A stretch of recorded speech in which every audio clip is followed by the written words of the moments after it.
All right. A little bit of a new camera angle again today. I keep changing it around a little bit, but we're back. We're doing the Week 8 picks.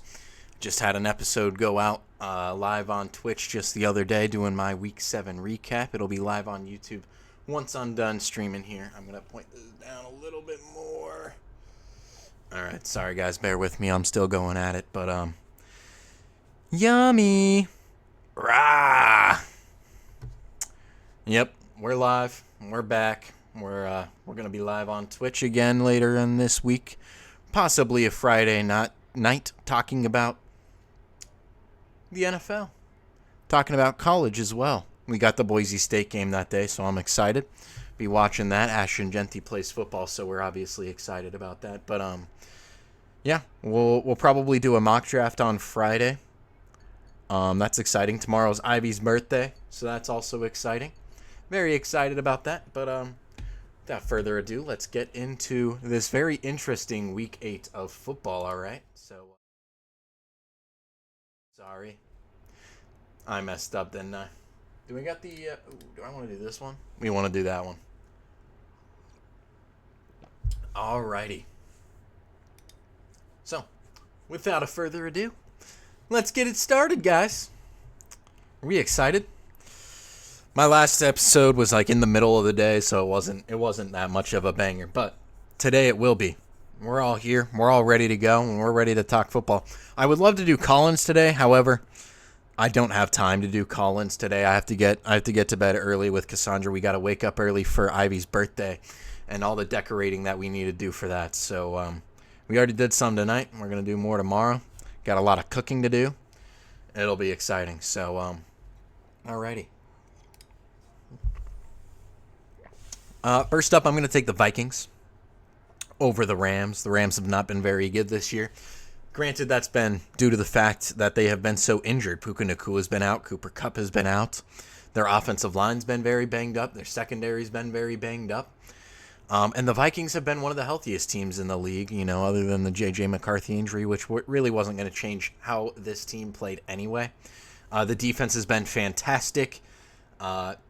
The edges have played fantastic. The front seven has been fantastic.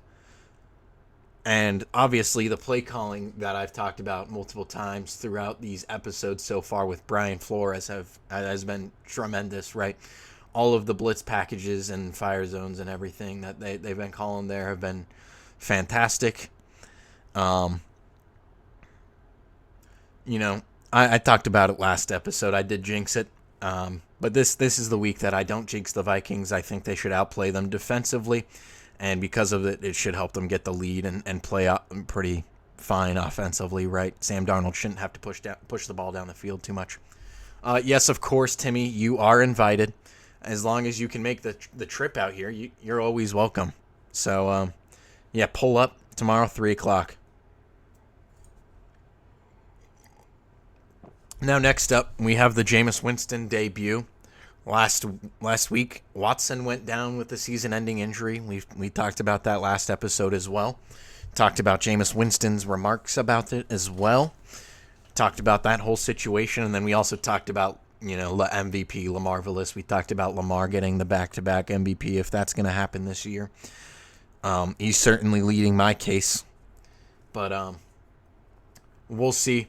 I think the Ravens just outmatched the Browns in like every single way possible, maybe except like their pass rush. Like the Browns' pass rush might be better than the Ravens, but I don't think it'll matter in this one. I don't care if it's in Cleveland or not. Slow down Jameis Winston, and you're probably going to do fine. I don't think the Browns will do too much against Jared Goff for MVP. He is second in my MVP race. I will be talking about this next week, Reggie. Little sneak peek, guys, into the episode, little preview. We're going to be talking about my midseason awards next week. We will be doing that next Friday or whatever, my third episode of the week. Next week, we'll be doing midseason awards. So we'll see how Jared Goff and Lamar play this weekend, but I'm going to take the Ravens this week versus the Browns. I'm going to take the Lions over the Titans. I think the Lions will probably play pretty tremendously offensively versus the Titans. Titans, I think, just traded away one of their best defensive players in Ernest Jones to the Seahawks. You traded away DeAndre Hopkins, making it maybe a little harder for Will Levis. He is a little old. It's harder for him to get separation, but he has great hands, right? So if he gets his balls up, his hand on the ball. His hands on the ball. He's catching it. 99% picked. I don't think anybody expects the Lions to lose this one, and I wouldn't expect them to lose either. Their front seven is awesome. Their offensive line is awesome. Their secondary's coming into its own. And obviously the run game is fantastic as well. So we will take the Lions in this one. And next up, we got the Cardinals versus the Dolphins. Now, I'm actually going to take the Dolphins in this one. I think Tua returns, and maybe even without them, maybe they play a little bit better. I feel like they're starting to get some cohesion. Tyreek Hill, everybody, right? You got everybody there, right? So I've been picking against the Dolphins, and maybe they're on their comeback, right? Also, I do not like the Arizona's play calling. I really liked it at the beginning of the season. However, I think Drew Petzing has not actually done that great of a job, right? If you look at Marvin Harrison's route tree, he's obviously being underutilized and not in the proper way. If you look at Malik Neighbors, he's obviously being utilized in a much better way. His route tree is much more balanced, while Marvin Harrison Jr. is having a 43% streak rate, right? He's running a 9 on 43% of his plays, which would be 5th out of all wide receivers. And if you look at all the other wide receivers, it's like wide receiver 3s that only run streaks, like Alec Pierce, right? So this is not a route tree for Marvin Harrison Jr. that you should be getting. He's still, top 15 in yards per route run and a lot of other metrics and separation numbers and whatnot. He's obviously a fantastic wide receiver, and he gets doubled a ton, but when you're running 43% streaks, right, it's just not the route tree that you want. I think they need to do a lot more to scheme him open, and I think there's a lot of plays where maybe you can cherry pick, I guess, where you're like, Marvin Harrison Jr. is open. Why is he not getting the ball? Well, it's because Kyler Murray is near the top of the league in throwing the ball on his first read. And then he's also near the top of the league and checking the ball down. So if he's not throwing it to his first read, he's checking the ball down like 90% of the time. So he's almost never making it to the second read, and that's like where Marvin Harrison Jr. is going to be at second or third read running these streaks. So I think they need to fix something with the play calling.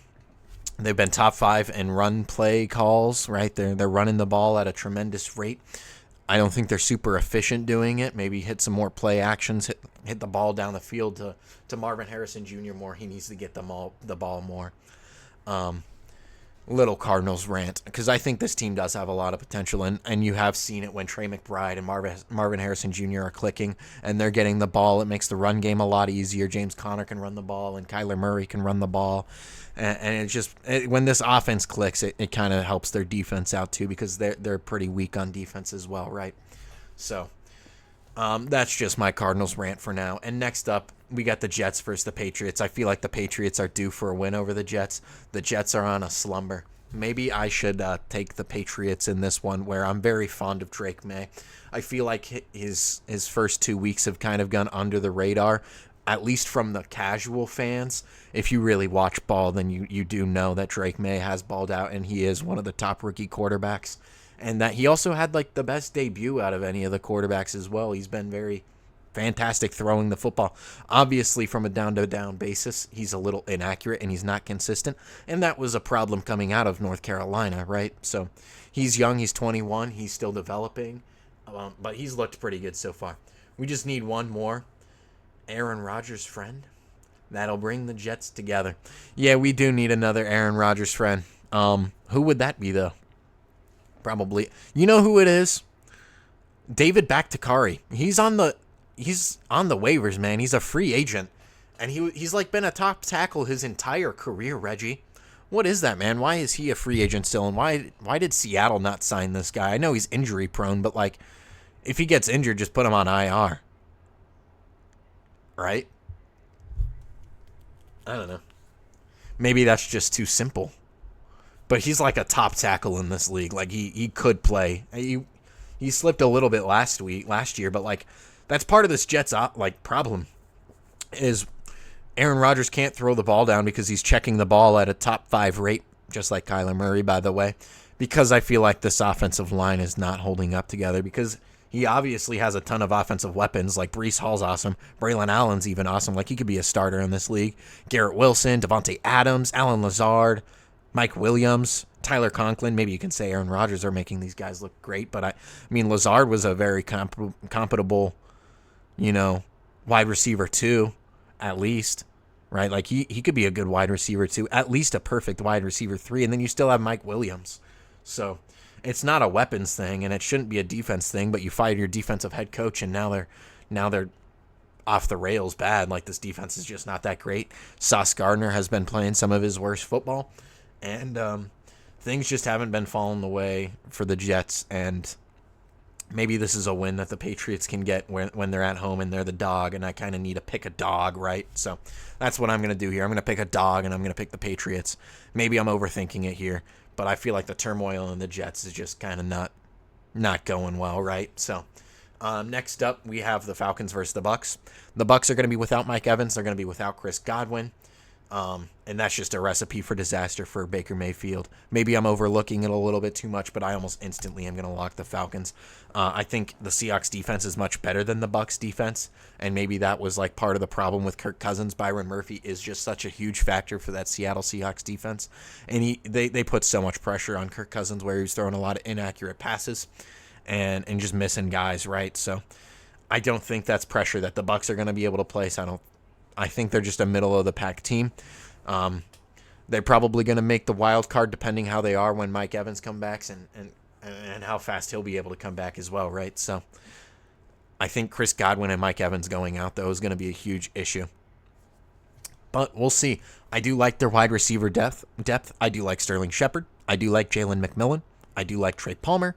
I like Cade Otton. I like Bucky Irving. I like Sean Tucker. I like a lot of the guys there, but they're like, it would be a coaching miracle, I think, to really get it right. So we'll see. Now, all right, next up, we got the Packers versus the Jaguars. And I'm obliged to take the Packers here. I don't think the Jaguars are too great of a team. They beat the Patriots last week by 16. The Patriots just don't have an offensive line, and they can't really run the ball, and that really helped the Jaguars kind of limit some of the passing game as well. And that's not something they're going to be able to do against this Green Bay Packers team where they're just loaded all across the field. And their defense is on such a hot streak where they just beat the Texans, right? And they held C.J. Stroud to under 100 yards, which was just amazing. Yeah, Reggie, it's just the Jaguars, right? It's the same old Jags. We're going back to the bottom. Yeah. Oh, Jaguar. Yeah, I'm going to say it however I want. And how I say it. Jaguar. Yeah, the Jaguars are... They're not a formidable team. Jaguars. I'm taking the Packers. Their defense is better. Their secondary is pretty good. They're creating a lot of takeaways. Maybe that's something you'll be able to do against Aaron Rodgers in this one.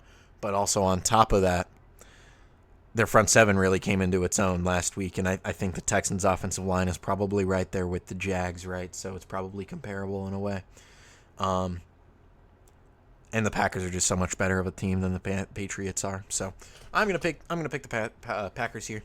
Next up, I think this will be a lot closer than people are giving it. Maybe I should take the Colts, but I'm gonna take the Texans. This is kind of a tough one because you got a divisional matchup, and this is like a really big game for the AFC, right? This really matters for the seeding because the Texans, they're one of the top teams in the AFC, but this would really keep the Colts in the division. You do not want to fall to 4-4 and 0-2 versus the Texans. You want to at least split it. And like Anthony Richardson hasn't played great, but the Texans' offensive line hasn't played that great. So you kind of got a weird matchup where it's like, is Jonathan Taylor going to be playing his best ball? Is he back? Is Anthony Richardson back? Are they going to be playing great? And if they are, what is that going to look like versus the Texans, who really struggled versus the Packers last week? This is like a game that I almost like cannot lock. I'm surprised that it's 95% picked for the Texans and only 5% picked for the Colts, because that means like 4% of it was like Colts fans, or at least like 2, right? 2% of like the people were Colts fans. So it's like really like 9 to 3%. You know what I mean? So this is a tough one. Texans aren't fully healthy. Colts aren't fully healthy. But how is the Colts front seven, that's supposed to be a lot better than they've been playing, supposed to play against this Texans team, right? Where their offensive line has not been playing or performing to the level that we also expected them to play. Maybe this is a game we can get a poll for. If my mods in the chat want to get a poll going, I don't know how hyped you guys are for this game, but this should be a good game. The next game's also a really good game. We got a bunch of good games this week, but I don't know, man. I think this is a tough one. I really like the Texans, but maybe that's because I'm a lot higher on the Colts than a lot of other people, and a lot of people are really low on Anthony Richardson right now because he's had such a big inaccuracy issue, and like his decision making's been poor, which was like something coming out of college. He just needs reps, right? He's young and hasn't thrown the ball a lot. He hasn't played a lot of games or snaps because he's just been so injury prone throughout his career. But because of all those reasons, I'm gonna take the better quarterback. The better play caller. No. The Colts are the better play caller. They have the better play caller. But I'm going to take the better quarterback, the better wide receiver weapons, the better running back, and probably the better defense, I think, in the Texans. And a team that I kind of have leading the AFC. I know they had a really rough week for the Packers last week, but their defense played fine. Their defense actually played pretty good, but Jordan Love also played pretty phenomenal outside of like his turnovers and bad plays. So Texans are going to force some turnovers, I think, in this game, and if they can hold off the offense just long enough, they'll probably win this game at home. So, all right, next up, we got the Eagles versus the Bengals, and call me crazy, I might take the Bengals, Reggie. Should I take the Bengals? I feel like this is a fun matchup. You got the Bengals offense versus the Eagles offense. Both defenses are not very good. They're probably bottom 8, at least both of them, right? I don't know where the Eagles rank in DVOA or EPA after the last 2 weeks, where they've played 2 terrible offenses.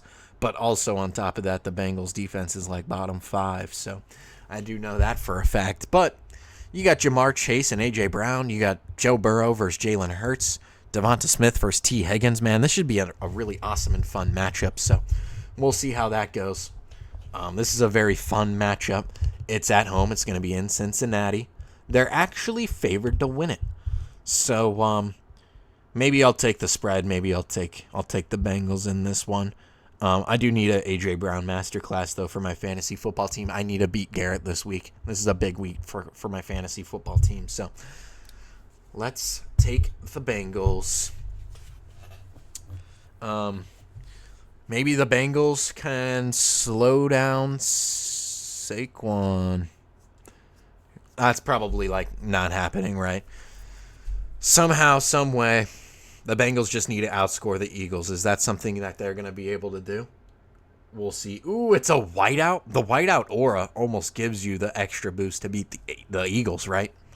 Yeah. Reggie, you might have cooked with that one. I think you're right. Also, okay, so I'm just going to go on to the next matchup now. Well, I don't know if I want to. Because, like, that's such a good matchup, man. Where do we think it's going to play out? I almost want to lean to the Eagles, dude. I'll take the Bengals. I'll stick with my guns and take the Bengals. I'm going 15-0 this week. 16-0 this week. Now, next up, I got to take the Chargers. They had a rough game versus the Cardinals, but the Saints are not the Cardinals. Maybe a little similar in play calling, but I don't think their run game is going to be particularly good. Alvin Kamara has been pretty banged up, and he was very inefficient in that Broncos game. And then on top of that, which this Chargers defense is probably just as good as that Chargers defense. On top of that, you do on top of that, you got Spencer Rattler under center again. So, and you're going to be without Rashid Shaheed and possibly Chris Olave as well. So, I almost lock the Chargers in on this one. I think this should be at least a 10-point victory from the Chargers. So take the Chargers. Take Dobbins over. And they're winning that one. So Bengals are 4-0 for whiteouts. Yep, they're going 5-0, baby. Next up, Seahawks today traded for Ernest Jones, which should really buffen up their run defense, mind you.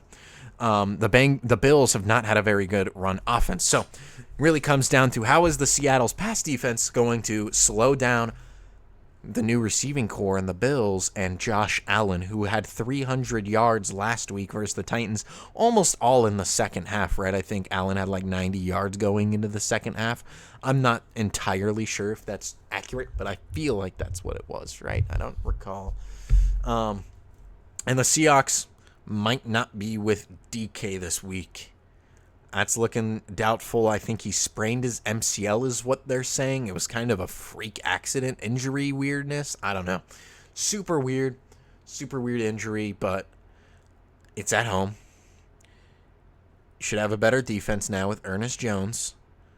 I'm inclined to take Seattle coming off a big win versus the Falcons, where the Bills started off very slow versus the Titans, and they've not been playing their best football the last few weeks. The scoreboard and box score might say otherwise last week, but if you really watched the game, there was a lot of drives that were kind of iffy, and maybe that's something Mike McDonald and the Seattle Seahawks will be able to capitalize on. So I'm inclined to take the Seattle Seahawks in this one. I picked against them last week. I'm going to pick them this week. So they should be a lot healthier. George Fant is activated from IR. And Abraham Lucas was activated from IR. And they started Mike Jarrell and Christian Haynes on the right side, and they were tremendously better than the Anthony Bradford and Stone Forsythe duo as previous weeks had been. So you might not even need George Fant or Abraham Lucas to play, because they did look pretty strong against the Falcons. However, I will mention that front seven is not as good as the Bills' front seven. So we'll see how this plays out. I think this should be a good game. I think in their last matchup, no, I'm not even going to talk about last matchups. That was like 4 years ago, man. It doesn't matter. I'm going to take the Seahawks. I'm going to roll with my team, man. They're also dogs at home, so that's like, I got to pick the dog. Now, next up, we got the Bears versus the Commanders. I think the Bears have a lot better of a defense than the Commanders.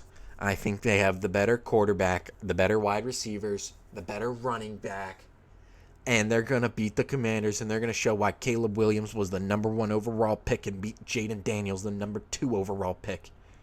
And they're going to continue to roll to 5-2, and the Commanders are going to go to 5-3. That sounds about right to me. So, I don't even know if Jaden Daniels plays in this one, and I think if Marcus Mariota plays in this one, which he did have a pretty good game against the worst team in football last week. I don't think that matters, though. And I think the Bears win this one. So next up, I'm going to take the Broncos over the worst team in football, Bo Nix. And the defense, man. That Broncos defense, I can't say it enough, has been fantastic. Vance Joseph is on such a comeback arc, honestly. I mean, like, coordinator of the year outside of Brian Flores. I mean, he's been balling. He's been cooking up some weird defenses, kind of opposite of what we've seen from other teams. But Pat Surtain's been playing awesome. He's been like a defensive player of the year candidate type of guy. And then Riley Moss, opposite of him. They just have 3 of like the best cornerbacks in all of football right now. And their front 7 and Cody Barton, everybody's been playing so phenomenal. So can't give this defense enough credit. Can't talk about how bad the Panthers are either. So, yeah. All right. So, yeah, I'm taking the Broncos. They're also at home and big favorites. So, next up, Chiefs just traded for DeAndre Hopkins. I don't think this really moves the scale for him or for me. Maybe it makes him a little bit more of a threat. It's nice to have a little bit more juice out wide. But their run games looked pretty good. Patrick Mahomes obviously hasn't, but he just has enough magic each drive in and out. Enough juice every single play just to pick up enough yards, pick up the touchdown, pick up the first down, pick up whatever he needs to get to win. And that's why Mahomes is the best quarterback in the NFL. And that's why they're going to continue to go 7-0 against this Raiders team that is just kind of crumbling right now under Antonio Pierce and whatever's going on there. So not much to say there. They're big favorites in this one, even going on the road against the Raiders. So Next up, we got the Cowboys versus the 49ers. And maybe I'm inclined to take the Cowboys in this one. Imagine if the 49ers go 3-5. I might take the Cowboys, man. Debo has pneumonia. Brandon Ayuk is out. Christian McCaffrey's out, obviously. And Brock Purdy is just not as good as everybody might think he is. Obviously, the stats have looked pretty good this year up until that Chiefs game, but he's had the longest time to throw in each game, right? He holds the ball for 3.9 seconds, man. That's like the longest I've ever seen a quarterback hold the ball, like almost ever. Why is this the Monday night game, dude? You've got to be trolling me, man. Why not this game? They need to flex this. Flex this game to Monday night. Or like Sunday night. Put this game to Monday night. I don't know. Oh my god. Do not want to watch the Giants and the Steelers play football on Monday night. Whatever, man.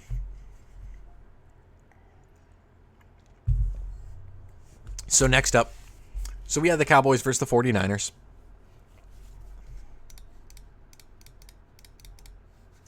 I'm going to take the play caller. I'm going to take the offensive line. And I'm going to take the defense to be better than the Cowboys. The 49ers were like competing with the Chiefs. It wasn't that bad of a game. I'm also just not believers in the Cowboys, at least without Micah Parsons, without a wide receiver too. Maybe they trade for Cooper Kupp, but I doubt a deal gets done. We don't know yet. So, man, it's starting to hit me that I worked like 2 shifts today. I'm starting to get really tired. I'm losing my voice. I've been talking a lot, but I'm inclined to take the 49ers on this one. I think Dak's the better quarterback. I think CeeDee Lamb's one of the best wide receivers in the NFL, but teams have just been scheming to double CeeDee Lamb and bracket him on like however which way they need to do it, right? Bracketing him, doubling him, doing everything you need to do to slow him down. Obviously, he's CeeDee, so he's going to get his whenever he wants, but if you're slowing him down, then there's not much this Cowboys defense or offense can do. And they haven't been able to do anything in the run game, and it's just not looking really great with the Cowboys, and they're kind of looking like the same old Cowboys that I remember from my childhood in the 2010s, going 8-8 or 9-7 or 7-9 every single year. So I'm going to take the 49ers in this one. I think they're a much better team even without Debo or CMC or Ayuk, who hasn't even been playing that well this year, right? So next up, I'm also very inclined to take the Steelers over the Giants. I think you got the better quarterback, the better running back, the better offensive line, the better coach, the better defense, the better front. Just everything is better for the Steelers. And it's at home, and it's a primetime game, a night game in Pittsburgh, man. The terrible towel will be waving around, and they're going to be crazy there. It's going to be an awesome environment. Yeah, man. I mean, Daniel Jones, who even knows if he starts? They're probably done with the Daniel Jones show. Who knows if they go quarterback this draft, though, because it's like, man, quarterback this class I feel like is pretty rough. I mean, maybe I really like Cam Ward, but outside of that, like, who really is there? I was really hyping up Quinn Ewers, but like, I think that's because I really liked the way he was able to deal with pressure against Michigan, but then the way he was able to deal with pressure against Georgia was just horrific. So maybe it's just because of how the offensive line played well against Michigan. I haven't watched all the tape. I haven't formulated a whole opinion. I'll be watching some tape over the next few days to kind of get my quarterbacks going because I really need to get a quarterback list out there. I'd like to see where they're at, but Giants need a quarterback badly. And that's like the long list of a shopping list that they need. They have a lot of gets that they need to get over free agency and draft period the next couple years to be a serious contender. However, I do like their defense. I like their secondary, and I like their front seven. They're just a couple pieces away from that defense being like elite, and obviously maybe some development too. But the offensive line hasn't been tremendous. Evan Neal experiment isn't great. The run game isn't entirely there. Tyrone Tracy has been a nice fresh breath of air though since the departure of Saquon Barkley, but you also don't have the wide receivers. Well, I mean, Neighbors has been awesome, but I think maybe having Darren Waller, or is it Darren? Darryl Waller? I'm forgetting Darren Waller's name now. Fantasy legend, GOAT, whatever. Raider GOAT. whatever, man. Yeah, man. So that's it for this picks this week. Gotta say, man. Ugh. Thanks for tuning into the episode. If you watched this on YouTube, I'm live on Twitch 3 times at least a week. We're going to have a mock draft going live. It'll be live on YouTube on Friday. It'll be live on Twitch as well on Friday. So, got some big plans ahead of us. We got a fun stream coming up. We got a bunch of fun streams coming up, and we got a lot of fun football games. So, yeah, this was the Week 8 picks. Thank you for watching, and make sure to check out the Twitch and subscribe, follow, like, do everything you need to do to help support the channel. I got Ivy's birthday tomorrow. Happy birthday, Ivy.